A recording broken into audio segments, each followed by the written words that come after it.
Kota Ambon dilanda angin kencang yang disertai hujan lebat Sabtu kemarin.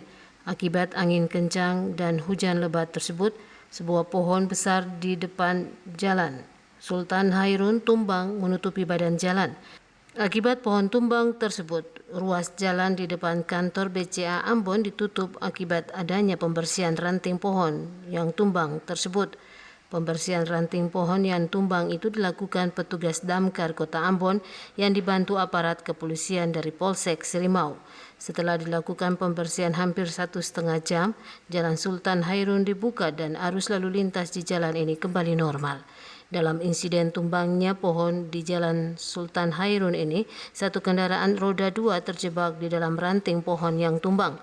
Berkat kesiapsiagaan tim Damkar Kota Ambon yang dibantu warga, korban dapat dikeluarkan dari reruntuhan pohon dan dilarikan ke Rumah Sakit Sumber Hidup dalam kondisi selamat. Dari pantauan TVRI, selain di Jalan Sultan Hairun, akibat angin kencang dan hujan lebat kemarin, sejumlah ranting pohon di seputar lapangan Patimura patah dan jatuh menutupi jalan, namun tidak mengganggu aktivitas lalu lintas di jalan tersebut. Frida Raiman, Edmond Tupan melaporkan.